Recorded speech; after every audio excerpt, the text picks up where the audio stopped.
One of the most valuable thing in AI, I was just thinking about as you two were talking, is data. So I'd make sure all of your Zoom calls, any conversation you have is recorded, and the transcripts of those are continuously added into AI. I would say the second thing that you should do is dedicate time every day or weekly to trying and learning and kind of fucking around and trying it. And then thirdly, I would say the highest leveraging you can be doing from probably a business perspective is focusing on using it to get you more attention and awareness. Because if you're listening to this and you have a business and you're not making the money you want, if you double the amount of traffic coming through to you, your business will grow. Like, that's the highest leverage thing, the thing that kind of comes first. And the easiest way to do that practically is just to increase the output of what is working. So if you're going from making one post to go on Instagram, why don't you go to fucking 3?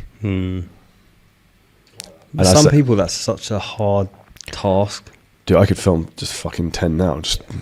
But I'm going to push back on you a little bit, because someone out there will be watching this and be like, oh yeah, but you've been doing this for like fucking nearly 10 years. But then I'd be like, okay, well, use your intelligence muscle of like, voice note Claude, give me 10 hooks of something I can talk about specific to my audience as of April right now, going into the summer. I'm a fitness coach, or whatever you do. If you know what you're talking about, if you've got a hook, you should just be able to explain the rest. Yeah, I think that's the trouble with, that's one of the like negative. I do get what you mean though. AI is because it gives you the ability to create stuff. It makes you lazy. It makes people part stupid of your brain atrophy. Whereas it's like, okay, you need to step back and be like, you're supposed to be the professional. Like, you should be able to, don't think about creating content as it's you're sitting in front of a camera. Think about you're sitting in front of a potential client and you're telling them all of the things they should be implementing in their lifestyle to better their life. If you can just think about it in that way, and just, it doesn't matter whether, yes, certain pieces of content are going to do better than others. If you create a compelling hook, then that might potentially, but at the end of the day, just fucking talk about what you have knowledge about. And what's so funny, that one time, this is the first time in Dubai, you filmed together in TKMA.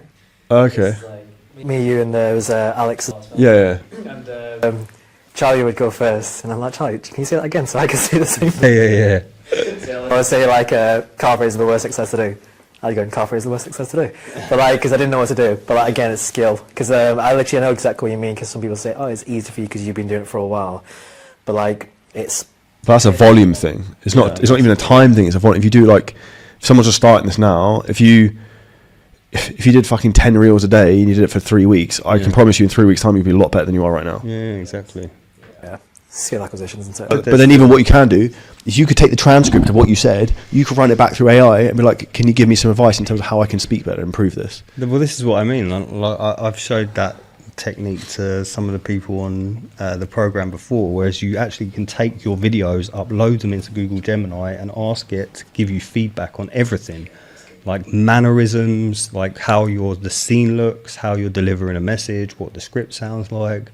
Do you think that I should be, like, if you're a female, do you think that I should be wearing this type of clothing? Do you think that I should have my hair up, my hair down? Like, all of these kind of like small little metrics that you think might not play a difference, but they might play a massive difference. 100%. Like, the amount of times when I've seen this before in the past where like someone coaches women, but they're saying, here's how to grow your biceps. And it's like, that doesn't make sense in a sense, because they don't think of it like that. But if you've got Google Gemini, they're like, oh, actually, no, they don't want to grow their biceps. They want to lose that overwear that shows in dresses. Exactly.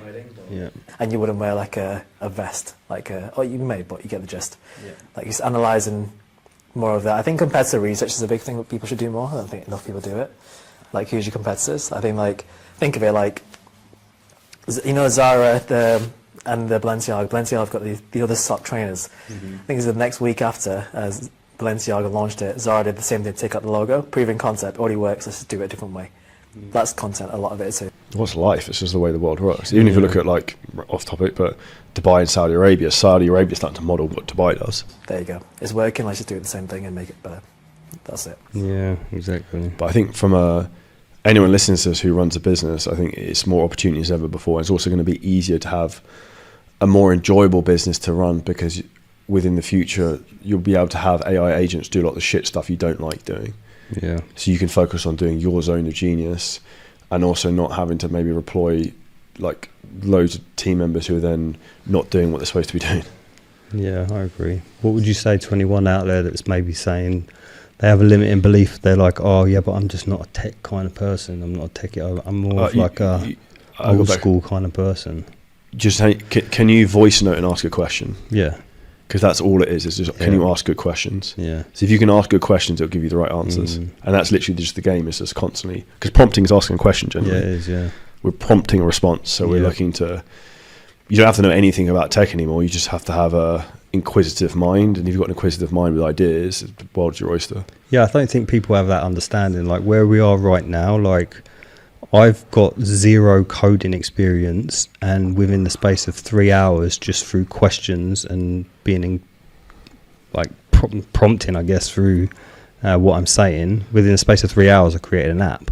So it's like the ability for you to be able to do that now is... And basically for free. Yeah, for free. Tony Robbins mentions that as well, like in one of his courses. But like someone, like say his fitness example to make it easy to understand is like, rather than asking your coach, why am I tired? Say, hey, I'm feeling like this today. I think it's because of this. I've tried this. What do you think? Give him more context when you ask questions, and like almost like over-explain if you don't need to. Like I think, like you mentioned, I think that's a really good point. Like ask better questions. It's and I'll give probably the most valuable thing I think people can maybe use AI for that a lot of people don't, in particular if you do a lot of Zoom calls, is upload all your calls and ask it for feedback on yourself. Your performance, how you communicate, how you can improve, where you... Like I ask a lot of time, where have I got blind spots, where am I not seeing certain things, where have I got a cognitive bias or an ego to a certain situation? Because it's like fucking Switzerland neutral, will just tell you the truth. Yeah. And you also don't have to be fearful of judgment of what it's going to ask you, or what it's going to say to you. Yeah, it's powerful shit. Now, if you enjoyed this clip and you're a coach, creator, or a business owner and you want help in terms of how to scale your business using ads, AI, content, marketing, a lot of things we talk about on the show, then hit the link at the top line of our description in the YouTube video. You can book in a call with us and walk through the whole process, audit your business, and show you where there's huge, huge opportunities for you to scale.